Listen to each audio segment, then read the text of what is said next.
that if we're sitting there holding on to anger, blame, resentment, revenge, hatred, we are shielding ourselves from what is radiating out of God's love, which is heavenly peace and healing. That is something God is giving infinitely and freely to everyone who's interested in it.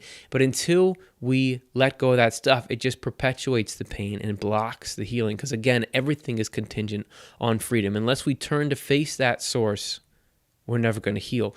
Once we let go of that stuff, once we try to look at things from the divine perspective, then we take advantage of this universal heavenly peace and healing plan that God has for everyone. And with all this, there's always the caveat of, does that mean you just let people get away with stuff? That's not what it is. Real mercy can have an element, like we said, of holding people accountable, but it can be a passionate one, but it's got to be from zeal rather than from anger. And for the finer points of the distinction between those two, check out this short clip where we dove into that. We're not saying to just be passive and not to respond. We're saying to, in any situation, no matter how you act, reject the input of hell into the situation. Hell is something that is completely unuseful. So it's a feeling of vengeance that does not lead to peace for you or correction for the other person. It's just a desire to get even, or blame that does not look for any kind of reconciliation or to serve a purpose. That's hell.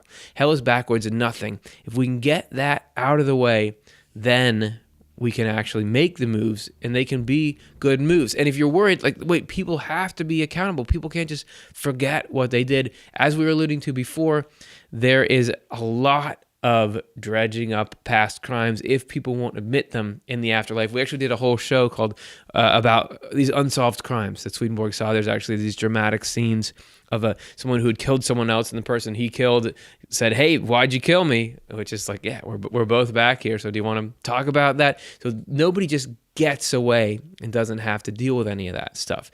So you can let that go and just think about letting forgiveness into any situation.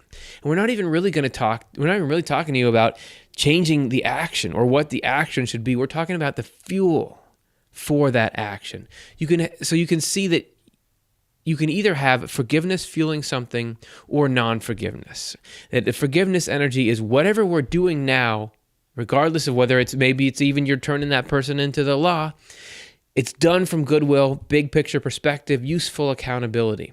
This non-forgiveness energy is doing that same thing, but just from resentment and blame, fractured perspective, and revenge. Either one of those can be fueling what looks like maybe the same action. Swedenborg says angels can look at an action of a person, and that same action can appear 1,000 different ways from 1,000 different people, all based on their motivation. So we're just trying to get your fuel straight, and then that will make it so whatever action you're taking is helpful for you, for the person, for everyone. That's the freedom. So we're looking at forgiveness from God's perspective. We laid out that forgiveness is protecting us from doing these hellish things, from holding on to these things that make life worse for everyone.